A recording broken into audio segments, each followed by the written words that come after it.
उन हत्थों के साथ तो ऐसा बर्ताव नहीं कर सकते। घर के चिराग घर को जब आग लगाते तब बुरा लगता है। अनगिनत संघर्ष, त्याग, बलिदान, इस राम मंदिर ने बहुत कुछ देखा है। और इसलिए ये सिर्फ एक मंदिर नहीं है, ये संघर्ष की कहानी भी है और करोड़ों लोगों की भावनाओं से जुड़ा हुआ एक तप भी है जो अब जाकर पूरा हो रहा है। ये जो पूरी प्रक्रिया रही है, आज उसको याद करने के लिए, प्रभु श्री राम को और बेहतर ढंग से समझने के लिए, इस मंदिर के महत्व को और बेहतर ढंग से समझाने के लिए हमारे साथ साध्वी ऋतंबरा मौजूद हैं। बहुत बहुत स्वागत दीदी आपका। आप राम आंदोलन से तब से जुड़ी हुई हैं जब यहाँ बैठे हुए बहुत सारे दर्शक दीर्घा में लोग पैदा नहीं हुए होंगे। तो इसलिए भी इन लोगों का, इन युवाओं का जो इस कार्यक्रम को देख रहे हैं, ये समझना बड़ा ज़रूरी है कि ये सिर्फ एक मंदिर नहीं है, ये एक इमोशन है, ये एक तप है, संघर्ष है जो आज जाके पूरा हो रहा है। आपने क्या क्या देखा और आज उस सब को देखने के बाद जब राम मंदिर बनेगा, 22 तारीख आ रही है, अंदर फीलिंग क्या है? सुशांत जी, आपने सही कहा कि ये सामान्य मंदिर नहीं है। हम भारतीयों की उत्कट इच्छा शक्ति का प्रतीक है। 500 साल लगातार उस भूमि पे माथा टेकना, उस जगह पे अपना दावा बनाए रखना, हर रामनवमी पर लाखों लोगों का वहाँ जाकर उस स्थान पर परिक्रमा करना, और अपने शीश पे हम पगड़ियाँ नहीं बांधेंगे जब तक रामलला का भव्य मंदिर नहीं बन जाएगा। इन शपथों के साथ स्त्रियों ने अपने बाल खोल लिए कि हम चोटी नहीं बांधेंगे। किसी ने कहा हम मौन रहेंगे, किसी ने कहा हम अन्न का त्याग कर रहे हैं, किसी ने कहा हम पैरों में पनही जूतियां नहीं पहनेंगे, किसी ने कहा हमारे पास धन है हम दे देंगे, किसी ने कहा हमारे पास तन इस योग्य नहीं है कि हम दे सकें पर मन दे देंगे। पर बहुत तरुणों ने कहा हम अपनी तरुणाइयां दे देंगे, अपना शरीर दे देंगे। लेकिन हमें हमारी परंपरा के साथ जिस तरह तोड़ने का कुत्सित प्रयत्न हुआ है, उसे हम सफल नहीं होने देंगे। इसलिए ये भव्य राम मंदिर ही नहीं है सुशांत जी, ये हम भारतीयों के खंडित स्वाभिमान की पुनर्प्रतिष्ठा है। इसीलिए इतना आनंद है। आप देखो किसको लग रहा है, जैसे आपने सही कहा, सब न्योछावर कर रहे हैं, अपने आप को न्योछावर कर रहे हैं। किसी के पास धन नहीं है तो वो छोटा 10 रुपया भी 20 रुपया, उसे लग रहा है मेरे राम जी के लिए ये मेरा द्रव्य, ये मेरा धन, क्योंकि पहले वो मन दे चुका है। इसीलिए सुशांत जी, मैंने तो ये तक देखा कि एक खबर आई कि कई जगहों के भिखारियों ने 4 लाख रुपया दान दिया है जी, जो कि उससे अपना जीवन बेचारे चला रहे हैं, उन्होंने भी दान दिया है इसमें। जी बिल्कुल, मतलब कोई पीछे नहीं छुड़ा। मुझे तो लगता है सुशांत जी कि ट्रस्ट वालों को भी इतनी कल्पना नहीं होगी। हाँ, सही बात कि उन्होंने जिस तरह पूरे भारत ने राममय होकर इस कार्य को, सरकार का 1 रुपया नहीं लेना, ट्रस्ट ने जब तय किया, निश्चित किया, खजाने भर दिए भारतीयों ने। तो आप सोचो कि भारत को भव्यता ही नहीं चाहिए, एक बड़ी सड़कें, अच्छे पुल, हाँ चाहिए देश को, पर उतने भर से हमारा मन नहीं भरता। और आप सोचो सुशांत जी, मैं बहुत साल पहले एक बहुत ही निबड़ गवई गांव में, बनवासी क्षेत्र में, एक सेठ जी को मैं ले गई दिल्ली से। सोचा वहाँ जाके कुछ कुआं बाबड़ी, कुछ सड़क बीथी, कुछ तो व्यवस्था करवाऊंगी, इनके पास धन है तो इनको जाके उनसे मिलाऊंगी।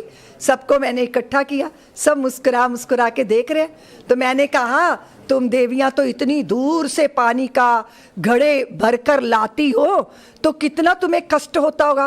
वो खिलखिला के हंस गई, बोले इसमें भी कोई कष्ट है? अरे मैंने कहा ये इतने बड़े सेठ आए हैं, इनसे कुछ तो अपनी समस्या बताओ। सुशांत जी, एक बूढ़ी जर्जर काया, चेहरे पे झुर्रियां, वो माँ खड़ी हुई, बोले दीदी माँ सेठ जी को लाई हो तो इन्हें कह दो कि हमारे गांव में राम जी के मंदिर का छप्पर टूट गया है, ये उसकी छत की व्यवस्था कर दे। सोचिए, तन पे वस्त्र नहीं है, पूरा भोजन नहीं है, शरीर को पोषण नहीं है, पर मन क्या मांग रहा है? राम जी के लिए कुछ हो जाए तो हम धन्य हो जाएंगे। ये भारत।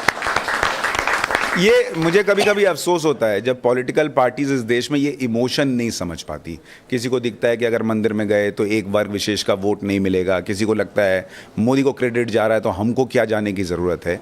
लेकिन लोगों का इमोशन जैसे होता है ना कि एक परिवार है, मान लीजिए उसमें 10 झगड़े भी हों, लेकिन कुछ अच्छा हो रहा है तो आदमी को दिखता है कि यार मेरा भाई है ना, उसके घर में गृह प्रवेश हो रहा है या उसकी बेटी की शादी हो रही है तो चला जाए, झगड़ा बाद में देख लिया जाएगा। वो जब पॉलिटिकल पार्टीज मिस करती हैं तो दुख होता है। आप लोगों को जिन्होंने इतना संघर्ष किया है, आज जब आप विपक्ष की पॉलिटिक्स देखती हैं, आपको अफसोस होता है या ठीक लगता है कि नहीं उनका अपना एक स्टैंड है? अफसोस होता है सुशांत जी। कभी तो किसी मौके पे सब घर वालों के स्वर एक से होने चाहिए। कभी तो हम राजनीति से ऊपर उठकर विचार करें कि इस भारत ने कितना झेला है। हमने कष्ट झेले, हमने क्लेश झेले, सारे संसार को पंचशील का हमने संदेश दिया। हमारी गौरव गाथा ये रही सुशांत जी कि हम शिव के सुत कार्तिकेय हैं, क्रीड़ांगन कैलाश है और देवों का सेनापति बनना ये अपना इतिहास है। पंचशील का इस जग को देते आए संदेश है, संयम से रहते आए हैं, सहते आए क्लेश है। यही सच है ना हमारा। हमने अपनी आस्थाओं का अपमान, श्रद्धाओं का मजाक, अपनी परंपराओं की को गाली परायों से तो सुनी, पर अपनों ने भी दिल के जो अपने मीत थे उन्होंने भी दिल की ना समझी, अपनों की बात ही नहीं समझना चाहते।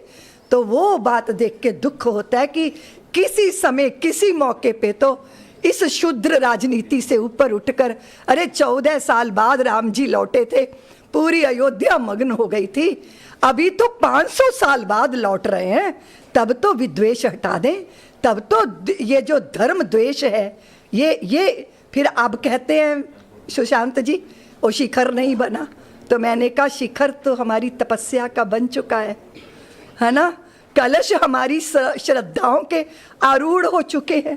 हमने जो पगडंडी बनाई सुशांत जी अपने बलिदान से बनाई है।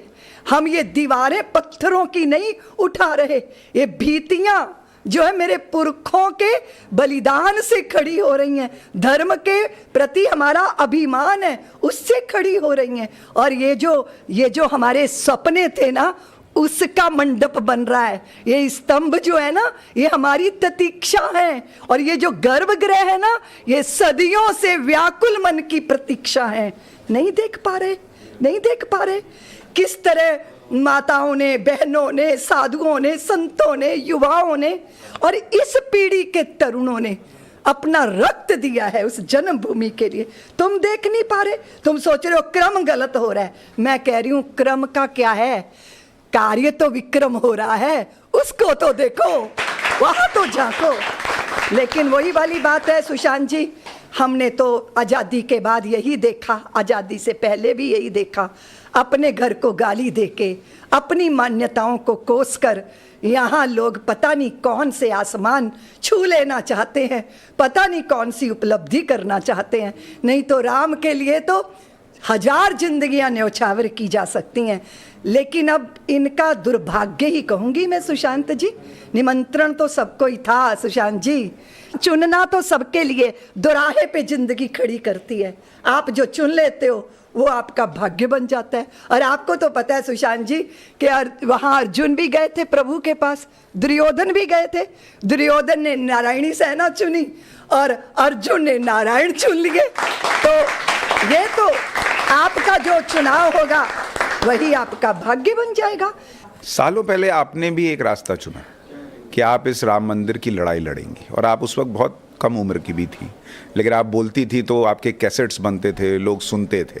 मैं चाहता हूं, आपने कहा कि इस जो आंदोलन है इसका शिखर तो बन चुका है, लेकिन उसकी नींव भी लोग देखें, उसकी नींव कैसे तैयार की गई।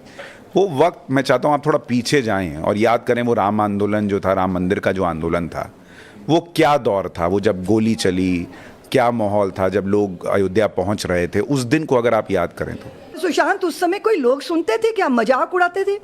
ये जो दुकान के शटर गिर जाते थे, उसकी 1 फुट की देहली पे खड़े होके हम जय श्री राम के कंकर कंकर शंकर, इसका प्राण प्राण में गीता है, जीवन की धड़कन रामायण पग पग पर बनी पुनीता है, यदि राम नहीं है श्वासों में तो जीवन का घट रीता है, नर नाहर श्री पुरुषोत्तम का हम मंदिर भव्य बनाएंगे, सौगंध राम की खाते हैं हम मंदिर वहीं बनाएंगे, इस भाव के साथ। और आप सोचो सुशांत, ना तो कोई साधन थे, ना कोई गाड़ियां थी, मोबाइल फोन तक नहीं होते थे, और लोग मजाक उड़ाते थे, तमाशबीन इकट्ठे हो जाते थे। उन सारी परिस्थितियों के बीच में वो प्रारंभ ऐसे था सुशांत, जैसे गंगोत्री से निकली गंगा, छोटी सी धार, और फिर बाद में धाराएं मिलती चली गई, मिलती, और ऐसा विराट रूप पूरा भारत जनमेदनी बन गया। और जब जनता जनमेदनी बनती है ना सुशांत जी, आप भी जानते हो, तो वो जनार्दन बन जाती है, जनता जनार्दन बन गई। और फिर ये आंदोलन एक संस्था का नहीं रह गया, ये जन आंदोलन बन गया। अच्छा, लेकिन आपने भी तो बहुत कष्ट सहा। मैं देख रहा था आप पे 35 FIR हो गई, आपको भागना पड़ा, छुप कर रहना पड़ा, वो क्या दौर था? वो सब ये राम जन्मभूमि का, जब वो आप जिस कैसेट की बात कर रहे थे, ये जगाधरी में मेरा भाषण हुआ, किसी ने उसको रिकॉर्ड कर लिया, और वो जो अगर उसका सुशांत जी रिकॉर्ड बनता तो वो वर्ल्ड रिकॉर्ड बनता। वो कैसेट इतनी कॉपी हो के वो जगह जगह जा रही थी, और वो गाड़ियाँ भर भर के वो कैसेट जाती थी सुशांत जी। और जब कैसेट खत्म हो जाती थी, लोग गुस्से के मारे गाड़ी के ड्राइवर को ही पीट डालते थे कि हमें क्यों नहीं प्राप्त हुई वो। तो उस पे जब प्रतिबंध लगा, मेरी उस भाषण पे प्रतिबंध लगा, फिर मेरे पे प्रतिबंध लगा कि मैं उत्तर प्रदेश में नहीं आ सकती, फलाने स्टेट में नहीं आ सकती, और वहाँ सभाएं होती थी, तो मुझे लगता था कि, और जनता को लगता था रितंबर आएगी, मुझे लगता था मैं चाहे भेष बदलूँ, चाहे कुछ भी करूँ। और पता है सुशांत, हमको ललितपुर में घेर लिया पुलिस ने। मैंने उस घर के स्त्री की साड़ी पहनी, उसका 1 साल का बच्चा गोदी उठाया, घूंघट निकाल के 1 किलोमीटर में बच्चा उठा के पैदल चली। पुलिस शाम तक उस घर को घेरे रही, और मैं अगली सभाएं कर रही हूँ, उस बच्चे को वापस भेजा। इस तरह करके ये पुखराया हम पहुँचे। मैंने हरे रंग का सूट पहना था बचने के लिए पुलिस से, और लेकिन वहाँ जनता मेरी प्रतीक्षा कर रही थी। कार्यकर्ताओं ने कहा कि यहाँ जनता बैठी है, तो एक कार्यकर्ता सुशांत दौड़ के गए, 5-6 रामनामी चादरें लेकर आए। मैंने वो अपने प्रिंटेड कपड़ों के ऊपर ही पूरी रामनामी चादरें लपेट ली, कमर में बांध ली, इधर बांध ली, सिर पे पगड़ी बांध के जनता में। मतलब मुझे लगता था कि रात के 12-1 बजे भी सभाएं करते करते मैं पहुंची सुशांत काशी। मैं रात के 1 बजे अपने बिस्तर पे लेटी हूँ, बाहर लड़ने की आवाज़ आ रही है। मैं पूछ रही हूँ कि बाहर झगड़ा क्या हो रहा है, तो पता चल रहा है कि 25 किलोमीटर दूर 80,000 लोग इंतजार कर रहे हैं, अभी वो सभा बाकी है। मैं रात के 1:30 बजे उठती हूँ सुशांत जी, सभा करके सुबह 4:30 वापस आती हूँ, 1 घंटा रुक के पुनः जागरण के लिए निकल जाती हूँ। मैंने जीवन में कभी उस दौर में बैठकर पलथी मार के भोजन नहीं किया सुशांत जी। मेरा भोजन मेरे हाथ पे गाड़ी में होता था, सारी रात 25 रातें महीने की ट्रेन में, और सारा दिन मंच और माइक, बस जागो हिंदुओं, और सरयू की ले सौगंध चढ़ो सिंहासन पर, अपमानित पंचाली काले कोप बड़ो दुस्शासन पर, एक बार कंकड़ कंकड़ को शिव शंकर हो जाने दो, नेत्र तीसरा खुल जाने दो, प्रलयंकर हो जाने दो, एक बार फिर महादेव हर बम बम हो जाने दो। इस भाव के साथ हमने कार्य किया। चुनौतियां थीं, मेरे गुरभाई को उठा के ले गए सुशांत जी, घुटने तक रुई बांधी, 15 दिन में धीरे धीरे मिट्टी का तेल डाल के जला के मार डाला। सारी रात हमारा आश्रम है मध्य प्रदेश में अंदर छतरपुर डिस्ट्रिक्ट में, सारी रात फायरिंग होती थी, मनोबल तोड़ने की कोशिशें होती थी, लेकिन मन में एक साध थी कि सुख दुख की झूठी चाह नहीं, अब जीवन मरण स्वप्न सा है, अब भला मृत्यु का डर कैसा, हम स्वयं मृत्यु को मार चले। और सबसे बड़ी बात है, मेरे गुरुदेव, हमारा मंडल, सारी उन प्रतिकूलताओं में, प्रताड़नाओं में, सुशांत जी इसी दिल्ली में हमारे गुरुदेव की गाड़ी कोई अपने घर के सामने खड़ी नहीं कर पाता था। लोग डरते थे कि पुलिस आके दबिश देगी। मैंने स्टेशनों पे रातें काटी, बस अड्डों में कंबल ओढ़ के बैठी रही भिखारियों के बीच में। खेतों में जो ट्यूबवेल होते हैं ना, छोटा सा ट्यूबवेल का कमरा बना होता है, वहाँ रातें काटती थी। ये जो ज्योराहा जगह है, ये खजुराहो के पास एक छोटा गांव, एक कोठड़ी, पूरी रात उसमें धुआं भरता था। मैं उसमें छुपी हुई थी। सुबह 3 बजे बाहर निकल के अपना फ्रेश वगैरह होके तालाब में नहा के फिर उस कोठड़ी में इतने वो सारा समय वही वाली बात है कि वो सारी पीड़ाएं, दुख, सारी जिल्लत, अपमान। और मैं बता रही थी सुशांत जी, सारी दुनिया में मुसलमान, आप तो मालूम है जब लंदन से मैं लौटी थी आपने मेरे से बात की थी, पूरे भारत ने उसको, भारत ने नहीं पूरे विश्व ने उसको सुना था जब आप मुझसे बात कर रहे थे। जहाँ चली जाती हूँ वहीं यही तमाशा, जैसे मैं संसार की सबसे बड़ी आतंकवादी। अपनी बात को कहना, सच को कहना, अपने अधिकार के लिए लड़ना कोई पाप नहीं होता। हर लोकतंत्र की व्यवस्था हर व्यक्ति को ये जो है अधिकार देती है। पर क्योंकि इस तरह चंद लोग हैं जो इस तरह परेशान करते हैं, लेकिन ये तो पता ही है सुशांत जी, आपको भी पता है कि आप परेशान तो कर सकते हो पर पराजित नहीं कर सकते। तो खूब किया परेशान, लेकिन हमारे सारी तप, प्रतीक्षा और प्रतीक्षा का फल ये है सुशांत जी कि 22 जनवरी को अयोध्या में राम आ रहे हैं। इसलिए सारे कष्ट, सारी पीड़ा। लेकिन उस वक्त कोई ऐसा वाक्य आपको याद आता है जो आपको लगा कि बहुत मुश्किल है, ये मैं कैसे कर पाऊंगी, इस आंदोलन को कैसे आगे ले जा पाऊंगी, जब आप थोड़ा निराश हो गई, टूट गई, कुछ ऐसा भी हुआ? वो जब आंदोलन, जब ढांचा गिर गया, उसके बाद सरकारें बनी, बिगड़ी, फिर उसके बाद उसके प्रति इतनी चुप्पी और इतनी उपेक्षा, वो पीड़ादायक था। शारीरिक कष्ट कुछ नहीं होते सुशांत जी। मेरे को तो ये जो बेल गांव है कर्नाटक का, वहाँ मेरी गाड़ी पे अटैक कर दिया। ये मेरी हड्डी, ये जो हड्डी है गंदा, और ये जो कॉलर बोन है, ये इस पे फ्रैक्चर हो गया था। वो जो दौर था जब कार सेवकों पर गोली चल गई, वो तो किसी ने सोचा नहीं था कि भाई, एक तो ये दौर है, कभी कभी मुझे ये आश्चर्य लगता है कि करोड़ों हिंदुओं का देश है, प्रभु श्री राम के लिए आपको यहाँ लड़ाई लड़नी पड़ती है, आपको ये भी साबित करना पड़ता है कि हाँ प्रभु श्री राम थे, उनके होने के सबूत देने पड़ते हैं, और उसके बाद जो लोग उसके लिए आवाज़ उठाते हैं, उन पर अत्याचार जो करता है वो भी हिंदू ही है, वो कोई पुलिस वाला हो, कोई नेता हो, वो भी हिंदू ही है ज़्यादातर। तो ये अपने आप में एक विडंबना सी लगती है। लेकिन जब कार सेवकों पे गोली चली, उस वक्त आपको लगा कि ये तो चरम हो गया, ये क्या देख रहे हैं हम? वो दिन याद है आपको? निश्चित रूप से मैंने वो दृश्य नहीं देखा सुशांत जी, क्योंकि जब मैंने आपको बताया कि मैं भेष बदल के जा रही थी तो मेरे को रास्ते में अरेस्ट कर लिया था। लेकिन विरक्त संतों ने देखा, मेरे गुरुदेव ने देखा, रामचंद्र परमहंस जी ने देखा, और हमने जाकर देखा कि किस तरह रक्त रंजित की गई अयोध्या। तो ये तो राजनीति का इससे विद्रूप, निकृष्ट रूप हो सकता है कि एक जर्जर ढांचे को बचाने के लिए, तुष्टीकरण की राजनीति के लिए, या वोट बैंक के लिए, या सत्ता को बनाए रखने के लिए, जबकि हमारा संस्कार है कि सत्ता साध्य नहीं है, वो साधन है।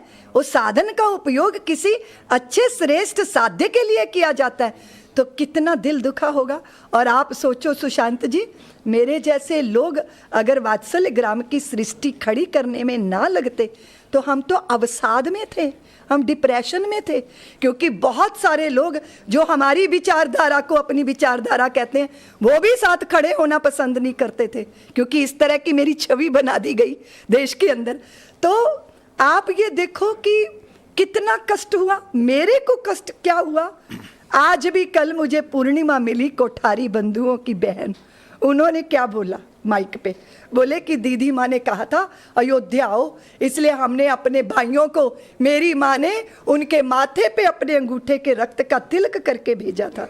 आप सोचो, आप सारे देश का आह्वान करो कि चलो अयोध्या कार सेवा, और वहाँ हमारे रणबांकरों के साथ, हमारे बच्चों के साथ उनको सीने पे गोलियां उतारी गई, उनके शरीरों में रेत की बोरी भर के उनको सरयू में डुबोया गया, उनका सामूहिक हत्याकांड किया गया। कैसा लगता होगा सुशांत जी, जिस व्यक्ति ने आह्वान किया हो और वहां ये हो जाए, तो उसके हृदय का अपराध बोध हिमालय से बड़ा होगा कि नहीं?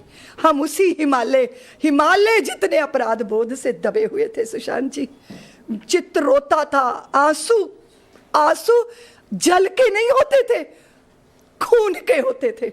लगता था इतना बड़ा कांड, कितनी सारी स्त्रियों की सिंदूर मांग जो है सिंदूर से वंचित हो गए। देवियों ने, बहनों ने अपनी रक्षा सूत्र किसके कलाइयों में बांधेंगी?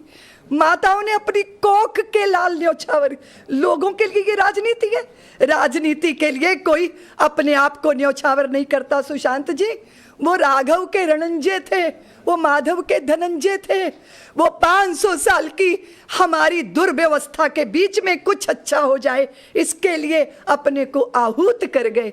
बस वो अपराध बोध हृदय के अंदर, वो ऐसी वेदना थी सुशांत जी।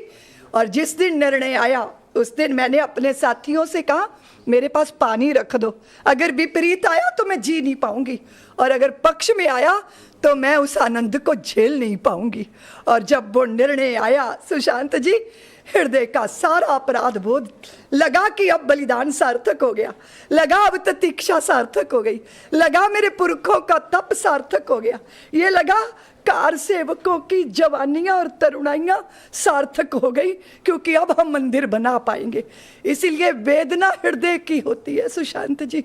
लोगों के लिए मजाक होगा, लोगों के लिए राजनीति होगी। मैं कहती हूँ पक्ष विपक्ष दोनों राजनीति कर रहे होंगे, पर राम भक्तों के हृदय में कोई राजनीति नहीं है। वो अपने राम जी को सम्मानजनक जगह पे बिठाना चाहते हैं। कोई अमीर आदमी भी होता है ना सुशांत जी, वो अपना बाथरूम में भी लाखों रुपया लगा देता है, भव्य घर बना के रहता है। और मेरे राम टाट में बैठे हैं, मेरे राम पराभवी युग के प्रतीक के नीचे दमे हैं, उनकी जन्मभूमि। ये वेदना, ये पीड़ा, और उस पीड़ा ने हमें कमजोर नहीं किया सुशांत जी, बलवान बना दिया। क्योंकि जब पीड़ा हिमालय जितनी बड़ी होती है उसी में से समाधान की गंगा निकलती है। और दूसरी बात सुशांत जी, पीड़ा, आपकी आंखों में आंसू आ गए आज भी वो बात नहीं, मैं इसलिए कह रही हूँ कि हमने इस देश की गंदी राजनीति का विद्रूप रूप देखा है। हमने देखा है कि आप भारत को जड़ से ही काट देना चाहते हो। हम किसी पेड़ की अमर बेल तो नहीं है ना। हमने किसी के लिए कभी दुराव किया हो सुशांत जी, किसी को पराया माना हो, कभी ऐसा नहीं हुआ। एक पक्ष ने कहा कि हम हिंदुओं के साथ नहीं रहेंगे, हमें तो देश का विभाजन करना है, स्वीकार किया गया ना। नहीं तो कौन सी संतान है जिसको अपने माँ की भुजा काटना पसंद हो? क्योंकि हम तो भारत भूमि को मिट्टी का टुकड़ा नहीं मानते, हम तो वो मेरी जगदम्बा है, चिन्मयी सत्ता है वो हमारी। लेकिन हमने ये भी स्वीकार कर लिया। लेकिन सब्र की भी सीमा होती है, वो जब नहीं समझा गया। और आपने सही कहा सुशांत जी, हम परायों से अपमानित नहीं है। वो घर के चिराग घर को जब आग लगाते हैं तब बुरा लगता है। राम के होने का प्रमाण मांगते हैं तो अच्छा नहीं लगता। राजनीति तो बहुत बातों पे की जा सकती है ना सुशांत जी, पर आप हमारे बच्चों की लाशों पे राजनीति तो नहीं कर सकते, उन हत्थों के साथ तो ऐसा बर्ताव नहीं कर सकते। पर ये है, ये होगा। लेकिन उसके पीछे एक ही चीज है सुशांत जी, मैं आज भी समाज को कहती हूँ कि एक साथ मुट्ठी से बंधना, अपने लक्ष्य के प्रति सन्नद्ध रहना। अगर हम एक नहीं है तो हमारा सब मजाक उड़ाएंगे, हम हंसी के पात्र सदैव बनेंगे। इसलिए समाज को तय करना है, हमें अपमान झेलने हैं या हमें इज्जत के साथ, सम्मान के साथ इस देश में जीना है। सुशांत जी, वो तो राम जन्मभूमि का समय था ना, उसी समय तो कश्मीर से किस तरह अपमानित करके निकाले गए थे। मेरे देश की बेटियों की छाती में जो है शलाखों से दागा गया था। भूल सकते हैं क्या हम? मुझे दुख इस बात का होता है सुशांत जी, जब हमारी संतानों को इस सारी बातों से वंचित रखा जाता है तब बुरा लगता है। इसलिए बुरा लगना बहुत लगता है, अब हम इंसान ही हैं। अब लोग कहते हैं साधु होके गुस्सा क्यों आता है, साधु होके दुखी क्यों होते हो? होते हैं दुखी क्योंकि अपनी माँ को प्यार करते हैं, इज्जत करते हैं अपनी परंपरा की। और इतने लंबे काल से हमने सारा कुछ झेला, संयम रखा, क्लेश झेले, अपमान झेले, आज इस जगह आके खड़े हुए तो इस उत्सव को नहीं लोग देख पा रहे। और ये रामोत्सव नहीं है सुशांत जी, राष्ट्र का उत्सव है ये। 500 साल बाद खुल के जीने का अवसर आया है और राम जी ही नहीं आ रहे सुशांत जी, राम राम सबके जन जन के चित्त में। मेरे राम का राम महल बन रहा है ना सुशांत जी, मुझे मंदिर कहना अच्छा नहीं लग रहा, और राम महल बन रहा है ना, तो पत्थर पत्थर हम हैं, हम सब हैं। और जब राम जी का चिंतन करेंगे तो भाई को कचहरी में तो कभी नहीं घसीटेंगे, क्योंकि हम अग्रज की पादुका लेकर 14 वर्ष तक नंदी गांव के तपस्वी बन सकते हैं। एक बालिस्त जमीन के लिए अपने भाई को कोर्ट कचहरी की धूल चाटने को मजबूर नहीं कर सकते। जब राम के हो जाएंगे तब फिर भारत ऐसा होगा। जब राम के हो जाएंगे तो माता पिता वृद्धाश्रमों में नहीं जाएंगे। जब हम राम के हो जाएंगे तो भाई भाई का हत्यारा नहीं होगा। जब हम राम के हो जाएंगे तो स्त्री मात्र शरीर है यही नहीं देखा जाएगा। इसलिए बलात्कार हो, दुराचार हो, भ्रष्टाचार हो, ये तो तभी तक है ना जब तक हम राम के नहीं हुए। जब राममय हो जाएंगे, रामत्व भीतर आएगा, तब मेरे देश में राम राज्य है। एक व्यक्ति जो इस आंदोलन में बहुत बड़ा फेस रहे, और ये बड़ा अफसोसजनक है कि वो इस पल को नहीं देख पाएंगे, शायद ऊपर से देखेंगे, अटल बिहारी वाजपेयी। वो नहीं है आज, लेकिन जब आप उस आंदोलन को देखती हैं, वाजपेयी जी, आडवाणी जी और नरेंद्र मोदी, इनकी क्या भूमिका उस आंदोलन में थी?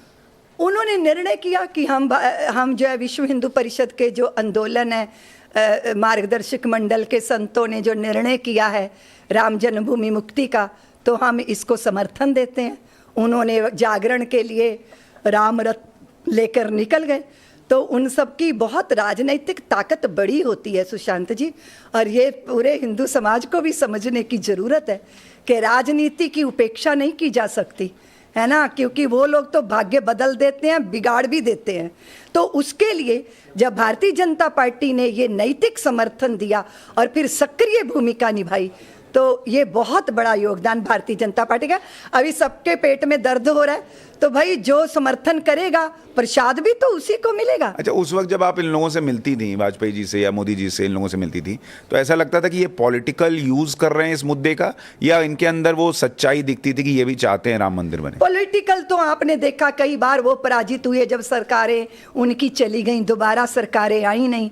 अगर उनका पॉलिटिकल मोटिव होता तो फिर वो ये मुद्दा छोड़ देते, लेकिन पराजय के बाद भी इस विषय को उन्होंने अपनाए रखा। तो इससे समझ में आता है कि राजनीति में वो हैं, लेकिन धर्म नीति भी कुछ है, राष्ट्र नीति भी कुछ है, देश की परंपराओं के प्रति प्रतिबद्धता भी उनके भीतर है, जो दिखाई देती है आचरण से, व्यवहार से। इसीलिए खाली उसको राजनीति कह के छोड़ देना तो शायद ये बहुत बड़ा अपमान हो जाएगा उन लोगों का जो तन मन धन से इस कार्य में जुटे और जिन्होंने इतना बड़ा जागरण देश में स्वाभिमान की स्थापना का किया है।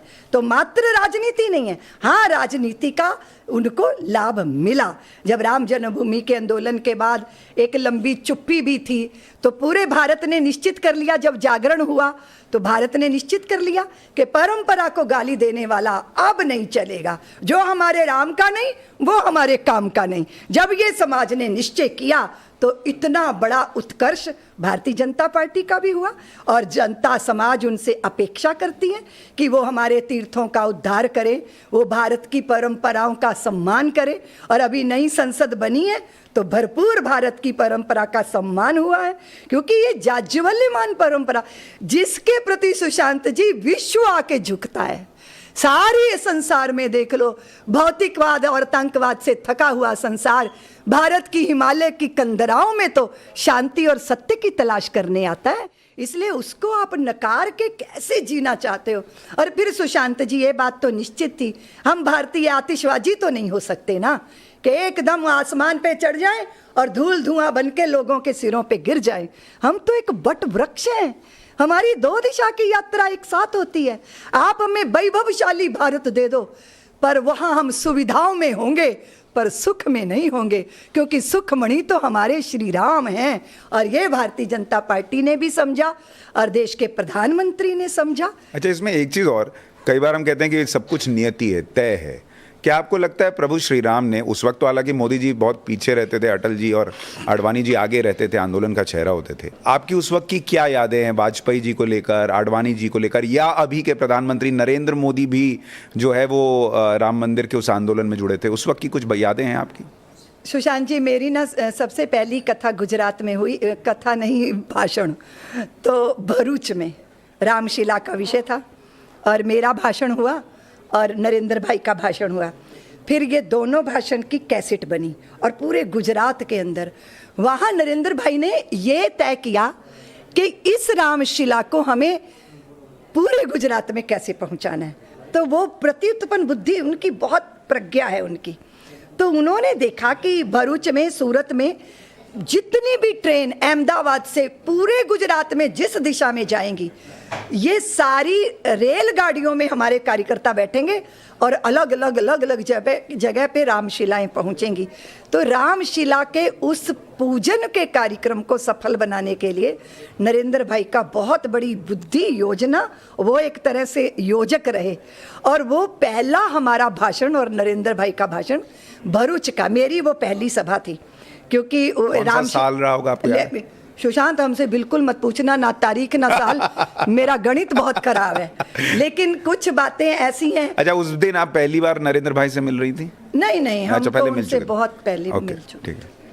तो आपने मुझे भारतीय जनता पार्टी के लिए सवाल किया, तो देखिए, आप समझते हो सुशांत जी, जब एक राजनीतिक, सारी पार्टियां विरोध कर रही थी, जब एक राजनीतिक पार्टी साथ में आकर खड़ी हुई और श्री लाल कृष्ण आडवाणी राम रथ लेकर निकले, तो इस आंदोलन को बहुत बड़ा उठान मिला। क्योंकि ताकत तो चाहिए, हम खाली भजन करते करते करते क्या कर लेते हैं ना, हमारे साथ एक राजनीतिक ताकत आके खड़ी हो गई, तो इस आंदोलन में प्रबलता आई। कई बार हम कहते हैं कि सब कुछ नियति है, तय है। क्या आपको लगता है प्रभु श्री राम ने उस वक्त, तो हालांकि मोदी जी बहुत पीछे रहते थे, अटल जी और आडवाणी जी आगे रहते थे, आंदोलन का चेहरा होते थे, लेकिन क्या कुछ तो भी ऐसे उनके कर्म रहे होंगे कि प्रभु श्री राम ने चुना कि उनका मंदिर नरेंद्र मोदी के राज में बनेगा? हाँ सुशांत जी, क्योंकि हम भगवान को चुने ये साधारण बात है, पर भगवान हमको चुन ले ये असाधारण बात है और ये भाग्य की बात है।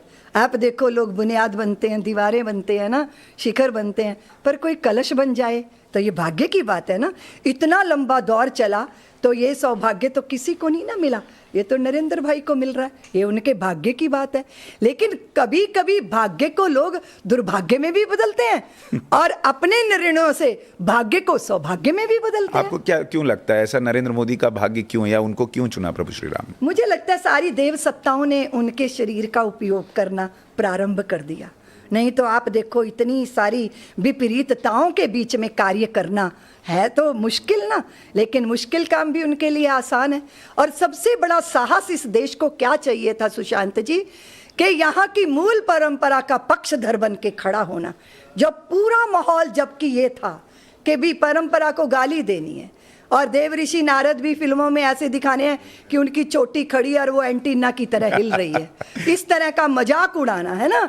तो ऐसे माहौल के बीच में तो निश्चित रूप से ये राष्ट्रीय स्वयंसेवक संघ के ही संस्कार हैं कि राष्ट्र हित सर्वोपरि है और राष्ट्र तो बिना राम के नहीं हो सकता। राम हमारी मति, हमारी गति, हमारी भक्ति, राम हमारा कर्म, हमारा धर्म। बिना राम के आदर्शों का चरमोत्कर्ष कहाँ है और बिना राम के भारत भर में भारतवर्ष कहाँ है। तो ये इस भाव के साथ काम हुआ है। एक भाव ये भी कुछ लोग भर रहे हैं कि जैसे राम मंदिर बन रहा है तो इस देश के मुसलमानों को डरने की ज़रूरत है, ये हिंदू राष्ट्र की तरफ देश बढ़ रहा है, ऐसा है क्या? मुझे नहीं लगता कि भारतीय किसी को डराते हैं, लेकिन हम ना भय देते हैं और ना हम भयभीत होते हैं, इसलिए किसी को भी डरने की जरूरत नहीं है। हाँ, जो पापी हैं उनको डरना चाहिए, जो राष्ट्रद्रोही हैं, जो धर्मद्वेषी हैं, उनको डरना चाहिए। या तो उनको कानून दंड देगा या उनको नियति दंड देगी। ना हमें डरना चाहिए ना डराना चाहिए। लेकिन मैं दूसरी बात भारतीय समाज को कहती हूँ, मैंने पहले भी कहा था, और आप, मेरे को किसी को उपदेश देने की जरूरत नहीं है सुशांत जी। मैंने कहा अयोध्या में कितनी मस्जिदें थी, वो ढांचे पे ही आक्रमण क्यों किया? क्योंकि वो मेरे प्रभु की जन्मभूमि पर खड़ा था, बाकियों तो को किसी को नहीं छेड़ा गया।